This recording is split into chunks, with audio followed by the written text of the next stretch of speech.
girl, Ice Gem, and this is episode 11 of Real Talk. And this episode, I thought it'd be great if we could talk a little bit more about like healing modalities and stuff. So I thought it'd be a great time to talk about the zero carb diet, also known as the carnivore diet. So my journey with this started, I was really unwell and in bed. I was just lethargic and laying in bed all the time. I didn't know what was causing that at all. I had literally no idea. It was not long after I moved into this place, this flat. And yeah, I was like unable to get out of bed. I was in bed most days, all the time, laying down with the iPad, just fully drained of energy. And I was just in and out of sleep. I was sleeping at night, I was sleeping at day, very, very drained. And then I would go through another 2-week period of being in this like high phase. But at the time when I found this diet, I was in this low phase, right? Okay. And something just auto-played on my YouTube. And I was sort of in and out of sleep. It was nighttime, maybe like 11:30 at night. And it was a video. I don't know exact which video, but it was one of Dr. Bright's videos. And it wasn't on her YouTube channel. It was on someone else's YouTube channel. And I was I had my eyes shut but was listening. And the video kind of got to the end. And there was like a lot of talk about like thyroid health and this, that and the other. And I was like, hang on a minute. Because I didn't process it. Obviously I was like in and out of sleep. I was like, hang on a minute, like what's going on here? So like, yeah, very interested. I woke up, like, hang on, what was she saying? And was she an actual doctor? And all of this stuff.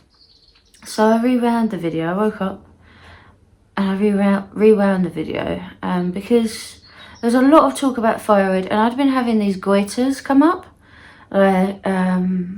just at certain periods. There were just goiters like blowing up, and it would be like there for it wouldn't just be permanent, it would like come and go. This goiter, it would blow up and it would come like maybe for a few hours, for up to 3 days. Yeah, and it still does happen when I get like stressed and stuff. But I've started on Lugol's iodine, which is something she mentioned. I don't take it every day. I just take it when there's like an issue or I've been really stressed. But yeah, the main thing was she was talking about sort of butter. This was like a really butter heavy video.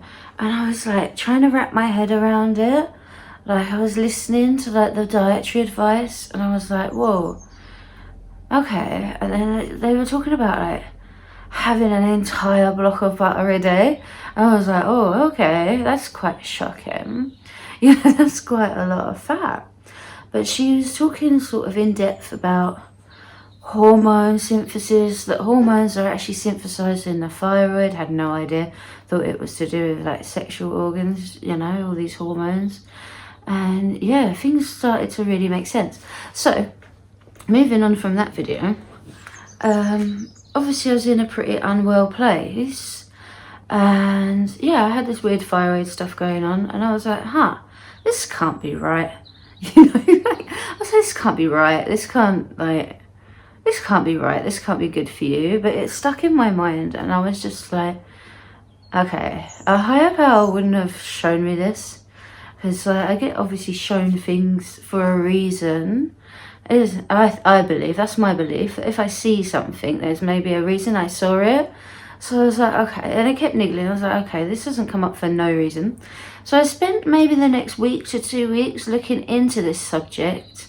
There isn't tons of reading on this subject, which was a bit annoying. The majority of the information was video-based, which is not my preferred method of learning information. Everything reading-wise was sort of advising against it, and just generally not informative, I think, because there's just little to no studies on this particular type of keto. It's quite an extreme type of keto. Anyway, so it came down to personal testimony at that point, but I was still open. You know, I'm always open to learning new things. But I can't remember the whole phrase, but you know, contempt prior to investigation and all of that. I'm always open to looking into a subject, so yeah, I remained open, and after 2 weeks I was fully convinced, particularly by the weight loss claims, but also the thyroid health. It was the whole thing. I was like, right, is my thyroid slowing down? Is that why I've got no energy? Is that why I'm getting these goiters? Is that why I'm getting obese? You know, obviously there's other factors to my obesity, but I wasn't as immobile then as I am now. I have bad mobility. If you haven't seen my other videos, I have a couple of separate videos about that subject. So I started it. Really, really difficult to start. I went from full binge eating really bad, trifles and takeaway and all sorts. I went from full full carb, lots of sugar at that time, to it was a low carb because I did dairy at first. I did do dairy at first, so it was a low carb, although they do call it zero carb, the carnivore diet. So yeah, obviously, as you can tell by the name, it's mostly meat. The diet's mostly meat. The butter I was mostly using for cooking, and also in a carnivore style bulletproof coffee, which at that time I was having with egg and butter. I've dropped egg as well now because of my own reasons. It's a really difficult diet to get a handle on. I think it's my health that's what's difficult, not the diet. The diet's actually easy. All you do is eat meat. I mean, basically, you eat meat. It's pretty easy. But I was having like cream as well, like not every day. I was having occasional creamy coffees, but then I did end up having a lot of creamy coffees, cheese, all of that. I was having all the dairy. I kept milk in, Jersey milk, gold cap milk, high fat milk. I did keep milk in, so I probably was actually having quite more carbs than I realised. But there was probably a reason for that. So the withdrawal was really difficult on carbs. I'm a recovering addict and alcoholic, and I can assure you the withdrawal was really difficult for me on carbs. I was having the full kit and caboodle, the shakes, the chills, laying in bed. I ate a lot those first few days, those first 3 days. I needed a lot of fluids. I needed a lot of salt, like electrolytes. It was difficult, but it was immediate, like the weight loss and the swelling. Like at some point, not very far in, maybe 5 days in, water weight just stripped off of me. I didn't know it was water weight at that time, but I was just like, whoa, what is going on here? You know, like, unfortunately, I am maybe not the best proponent of this diet because I have mold illness. I am still in mold, so I still have quite a lot of lymphatic issues. If you can see my hands there, I've got quite a lot of swelling going on, but it's a lot more if I slip off of this diet. Yeah, so that was the next thing. It turned out as the mold illness stuff progressed and I was finding I needed more and more air purifiers, little did I know this flat was getting more and more moldy, which I've started discovering moldy furniture and stuff over the last few months. Other mold things, there's another video about that. I'm not going to go into that too much. I want to sort of focus on the zero carb diet. Yeah, it turned out, oh, this is a really good diet for mold illness. I was like, well, that's lucky. So it like kind of covered a lot of bases, this diet. I took it to try and fix my hormonal health and my thyroid health. The goiter stuff did stop, and you know what, it was happening when I was binge eating. I will say that, like, I've got a binge eating problem as well. So it does help with cravings, food cravings. It's not fully foolproof for me for that. I know for some people they say it is. It's not for me. Psychological stress can make me binge eat again. I've probably been on this diet come February, January time, end of January, beginning of February.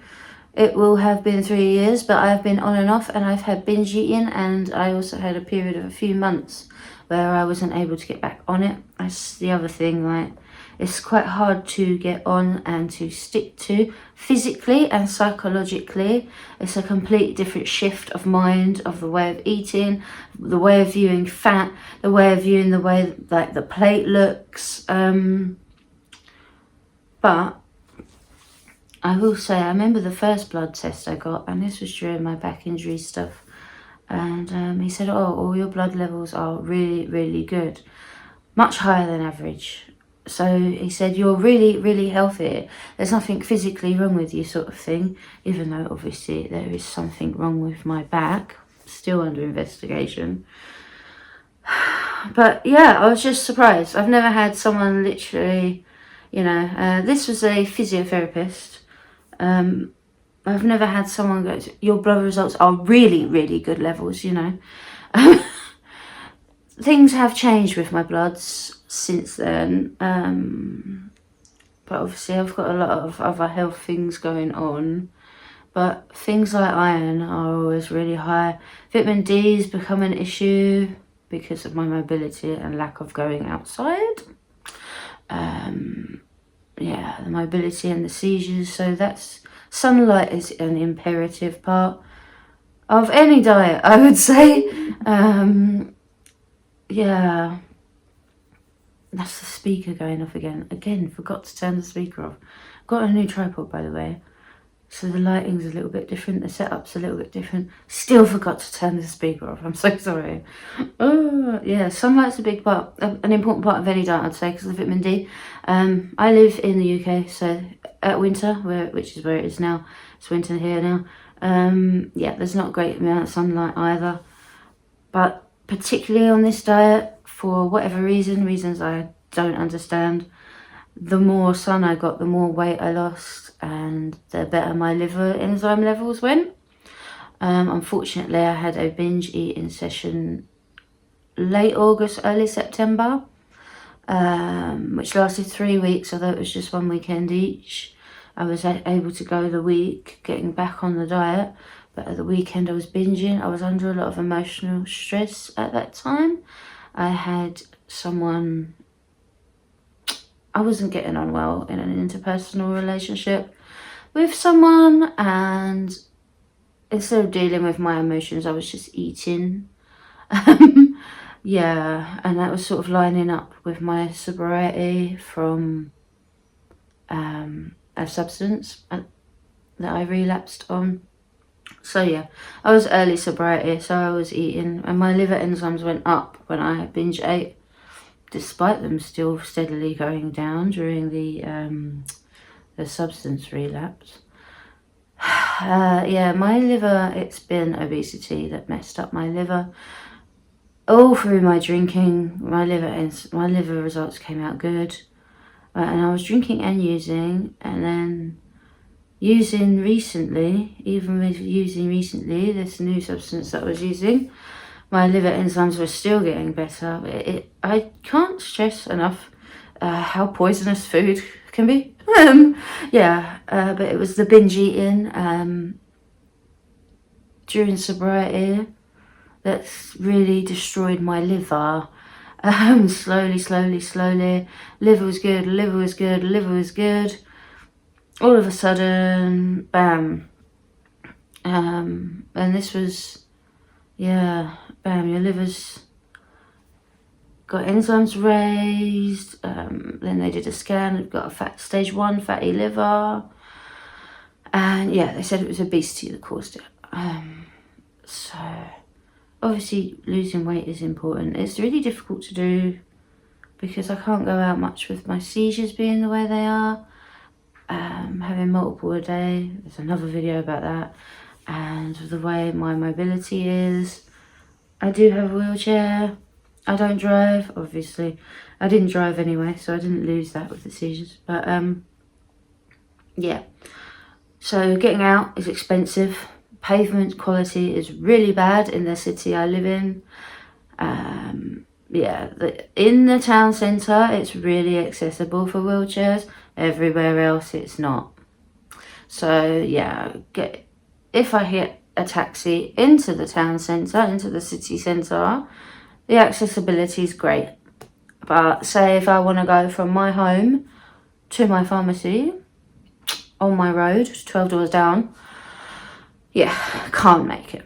Because there's like really damaged pavements, and my wheelchair really struggles to get over anything over 2 centimetres, even with me wheel lifting. So yeah, the other thing I'm going to say about this diet and my loss of mobility, it's helped me regain muscle. Do you know what I mean? And retain muscle. When I first had this back injury, I lost a lot of muscle tone, particularly in my legs. My legs used to be really muscular and really strong because I used to walk on average 7 miles a day. I walk everywhere, and I'd go a lot of places, you know, every day, pretty much 7 miles. I mean, that's an average. Some days I would do a little more, some days I would do a little less. But yeah, so my legs were really strong, and at the beginning of my back, I lost all my muscle tone. My legs completely changed shape. It was really noticeable, and that happened really quickly within 2 weeks. I dread to think how much muscle tone I would have lost by now if I hadn't been on this diet. Because every time I binge eat and slip off of this diet, I lose a lot of muscle tone, and it doesn't come back. Yeah, exercise is extremely painful for me, and also trying to build more things in with the seizures. I have a lot of seizures a day. It's just a nightmare. Yeah, anyway, so that's my experiences with zero carb. I don't know if I covered that well or not. Sort of all over the place. But yeah, that's the diet I'm on at the moment, and I found it's helped. And it's literally the only way I can lose weight at the minute. I am slowly losing weight despite like my very limited amount of mobility. I'm not really on it for the weight loss, so I'm on it to become healthy again. Yeah, but every time I have a slip, it kind of reminds me of how things were before, because I go back to the way my health was before. Yeah, I'm going to leave it there because we've run over 15 minutes. So I do try to aim and keep them at 15 minutes at the moment, although I could talk longer on some subjects. I think that's pretty much covered it, and my experiences of zero carb, how I found zero carb, and yeah, why I decided to stay on it, and why I'm going to persist with it, you know, as a healing modality. So yeah, I've covered a lot of like health things, and I thought, you know, we need to cover a little bit of healing stuff now. Things have been a little bit heavy, so I hope you've enjoyed that. I hope it's been an interesting subject. If you did enjoy the video, if you could press like, that would be fantastic. If you're interested in hearing more stuff, then subscribe to the channel. And yeah, if you have any thoughts, feel free to put them in the comments. A little bit scared to say that on this subject because I know it's like a really controversial diet. And peace be with you today. Have an amazing day. Thanks for watching. Bye.